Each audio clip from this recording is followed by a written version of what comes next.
ಎಲ್ಲರಿಗೂ ನಮಸ್ತೆ. ನಾನು ಇವತ್ತು ಯು ಎಸ್ ಟ್ಯಾರಿಫ್ ಬಗ್ಗೆ ಓದ್ತಾ ಇದ್ದೆ. ಎಷ್ಟೋ ಜನಕ್ಕೆ ಇನ್ಕ್ಲೂಡಿಂಗ್ ನಾನು ಟ್ಯಾರಿಫ್ ಹೆಂಗೆ ಎಫೆಕ್ಟ್ ಆಗುತ್ತೆ ಅಂತ ಗೊತ್ತಿರಲಿಲ್ಲ. ಅದ್ರ ಬಗ್ಗೆ I thought I will make a small video. U S tariff ಅಂತ ಎಲ್ಲ ನ್ಯೂಸ್ ಪೇಪರಲ್ಲಿ ಕೇಳ್ಕೊಂಬರ್ತಿದ್ದೀವಿ. ಅದೇನು ಅಂತ ಯಾರಿಗೂ ನಮ್ಮ ಸಾಮಾನ್ಯ ಜನಗಳಿಗೆ ಗೊತ್ತಿರಲ್ಲ. ಅಫ್ಕೋರ್ಸ್ ತುಂಬ ಓದಿರೋರಿಗೆ, ತುಂಬ ಅದ್ರ ಬಗ್ಗೆ ತಿಳ್ಕೊಂಡಿರೋರು ಓಕೆ. ಅದು ಹೆಂಗೆ ಸಾಮಾನ್ಯ ಜನರಿಗೆ, ಸಾಮಾನ್ಯ ರೈತರಿಗೆ, ಸಾಮಾನ್ಯ ಸಿಟಿಸನ್ಸ್ ಗೊತ್ತಾಗಲ್ಲ. ಅದಕ್ಕೆ ಟ್ಯಾರಿಫ್ ಅಂದರೆ ಏನು ಅಂದರೆ, ಯಾವುದೇ ಒಂದು ವಸ್ತು ನಮ್ಮ ಬೇರೆ ದೇಶಕ್ಕೆ ಕಳಿಸುವಾಗ ಆ ದೇಶದವರು ಅದ್ರ ಮೇಲೆ ಎಕ್ಸ್ಟ್ರಾ ಟ್ಯಾಕ್ಸ್ ಹಾಕ್ತಾರೆ. ಅದು ಒಂದು ವಸ್ತುಗೆ ₹100 ಇದ್ದರೆ, ಅವರು ದೇಶದಲ್ಲಿ ಈಗ ಅಮೇರಿಕಾದ ಟ್ಯಾರಿಫ್ ಬಗ್ಗೆ ಮಾತಾಡೋದಾದರೆ, ಈಗ ಒಂದು ವಸ್ತು ಅಮೇರಿಕಾಗೆ ಹೋಗ್ತಾ ಇದೆ ಅಂದರೆ ₹100 ಇರೋದು ಅವ್ರು ₹30 ಹಾಕಿದ್ರು ಅಂದರೆ ₹130 ಆಗುತ್ತೆ. ಇದು ಟ್ಯಾರಿಫ್ ಅಂದರೆ ಒಂದು ವಸ್ತುಗೆ ಅಲ್ಲಿಂದ ಅಲ್ಲಿ ಮಾಡುವ ತೆರಿಗೆ. ಏನಾಗುತ್ತೆ ಪ್ರಾಬ್ಲಮ್ ಅಂದರೆ, ಈ ವಸ್ತು ಅಲ್ಲಿ ಹೋದಾಗ ಅದು ರೇಟ್ ಜಾಸ್ತಿ ಆಗ್ತದೆ.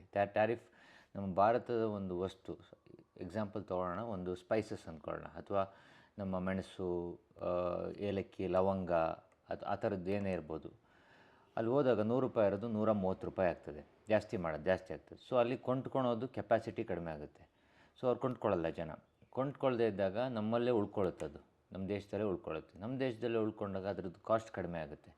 ಅದ್ರ ಕಾಸ್ಟ್ ಕಡಿಮೆ ಆದಾಗ ನಮ್ಮಲ್ಲಿ ಇಲ್ಲಿ ಫ್ಯಾಕ್ಟ್ರೀಸ್ ಇರ್ಬೋದು, ಇಲ್ಲಿದು ರೈತರಿಗಿರ್ಬೋದು, ಡೈರೆಕ್ಟ್ ಹೊಡೆತ ಬೀಳುತ್ತೆ, ಕೆಲಸ ಹೋಗುತ್ತೆ ಎಷ್ಟೋ ಜನದ್ದು. ಅದು ಲಾಂಗ್ ಟರ್ಮ್ ಇಮಿಡಿಯೇಟಾಗಿ ಎಫೆಕ್ಟ್ ಕಾಣದೇ ಇರ್ಬೋದು, ಬಟ್ ಲಾಂಗ್ ಟರ್ಮಲ್ಲಿ ಈ ಥರ ಕಾಣ್ತದೆ. ಕೆಲಸ ಕಳ್ಕೊಂಡು ಆಮೇಲೆ ರೇಟ್ ಕಡಿಮೆ ಆಗೋದು, ಎಲ್ರಿಗೂ ಅದರದ್ದು ಬ್ಯಾಕ್ವರ್ಡ್ ಹೊಡೆತ ಬೀಳ್ತಾ ಹೋಗ್ತದೆ. ಇದು ಟ್ಯಾರಿಫಿಂದ ಆಗೋ ಪ್ರಾಬ್ಲಮ್ ನಮಗೆ. ಇದರಿಂದ ನಾವು ಹೆಂಗೆ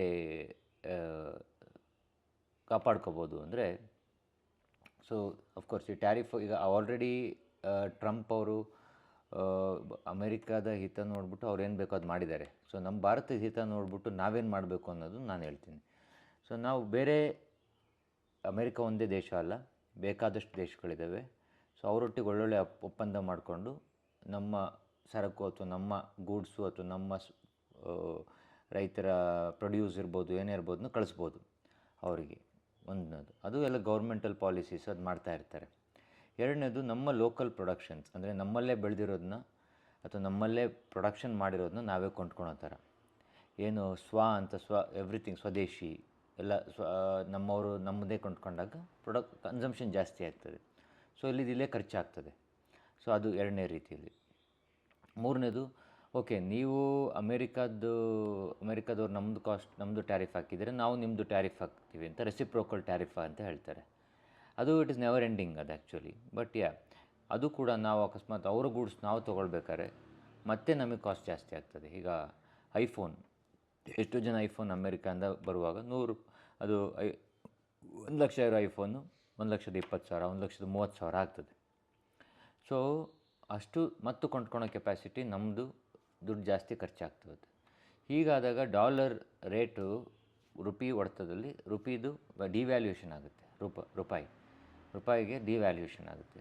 ರುಪಿ ಡಿವ್ಯಾಲ್ಯೂಯೇಷನ್ ಆದ ತಕ್ಷಣ ಏನಾಗ್ಬಿಡುತ್ತೆ, ನಾವು ಕೊಂಡ್ಕೊಳೋದು ಏನೇನಿರುತ್ತೆ, ಫಾರ್ ಎಕ್ಸಾಂಪಲ್ ಮೇನ್ಲಿ ಫ್ಯೂಯಲ್ ಅಂದರೆ ಪೆಟ್ರೋಲು, ಡೀಸಲು, ಅದೆಲ್ಲ ಏನು ಜಾಸ್ತಿ ಕೊಂಡ್ಕೊಳ್ತೀವಿ ಅದೆಲ್ಲ ಜಾಸ್ತಿ ಹೋಗ್ತದೆ. ಅದೆಲ್ಲ ಜಾಸ್ತಿ ಆದಂಗೆ ಅದಕ್ಕೆ ರಿಲೇಟೆಡ್ ಏನೇನಿರ್ತದೆ ಎಲ್ಲ, ಏನು ಫ್ಯೂಯಲ್ ಜಾಸ್ತಿ ಆದರೆ ನಮಗೆ ಗೊತ್ತಿದೆ ಎಲ್ಲದಕ್ಕೂ ಹೊಡ್ತಾ ಬೀಳ್ತದೆ ಅದು. ಈ ರೀತಿ ಇಡೀ ದೇಶದಲ್ಲಿ ಇನ್ಫ್ಲೇಷನ್ ಅಂತೇನಿದೆ ಅದು ಜಾಸ್ತಿ ಆಗ್ತಾ ಹೋಗ್ತದೆ. ಇದು ಇಮ್ಮಿಡಿಯೇಟಾಗಿ ಹೊಡ್ತಾ ಬೀಳದೇ ಇರ್ಬೋದು, ಬಟ್ ಲಾಂಗ್ ಟರ್ಮಿಗೆ ಒಂದು ರೀತಿಯಲ್ಲಿ ಒಳ್ಳೆಯ ಸುದ್ದಿ ಅಲ್ಲ. ಅದಕ್ಕೆ ಆದ ನಮ್ಮಲ್ಲಿ ಆಗಿರೋ ಜಾಗೃತಿ ಮತ್ತು ನಮ್ಮಲ್ಲಿ ಏನೇನು ಮಾಡಬೇಕು ಅಂತ ನಾನು ಹೇಳಿದೆ, ಅದನ್ನು ನಾವು ಮಾಡಬೇಕು. ಆದಷ್ಟು ನಮ್ಮದೇ ಅದನ್ನು ಬಳಸ್ಕೋಬೇಕು, ಬೇರೆ ಮಾರ್ಕೆಟ್ಸ್ನ ಹುಡ್ಕೋಬೇಕು, ಆಮೇಲೆ ಇಂಪೋರ್ಟ್ನ ಕಮ್ಮಿ ಮಾಡಬೇಕು. ಇದು ಯು ಎಸ್ ಟ್ಯಾರಿಫ್ ಬಗ್ಗೆ ಇರುವ ಇವತ್ತಿನ ಸುದ್ದಿಲಿ ಏನೇನು ಎಲ್ರಿಗೂ ಕೇಳಿಬರ್ತಾ ಇದೆ, ಯಾಕೆ ಮಾರ್ಕೆಟ್ ಕೆಳಗೆ ಬಿತ್ತು, ಯು ಎಸ್ ಟ್ಯಾರಿಫ್ ಇಂಪೋಸ್ ಮಾಡಿದ್ದಾರೆ. ಎಷ್ಟೋ ಜನ ಟ್ಯಾರಿಫ್ ಅಂದರೆ ಕರೆಕ್ಟಾಗಿ ಐಡಿಯಾ ಇರೋದೂ ಇಲ್ಲ ಆ್ಯಕ್ಚುಲಿ, ನನಗೂ ಇರಲಿಲ್ಲ. ನಾನು ತಿಳ್ಕೊಂಡ್ಮೇಲೆ ಇದನ್ನ ಐ ಥಾಟ್ ನಮ್ಮ ಕನ್ನಡದಲ್ಲಿ ಹೇಳೋಣ ಅಂತ ನಾನು ಹೇಳಿದ್ದು. Thank you.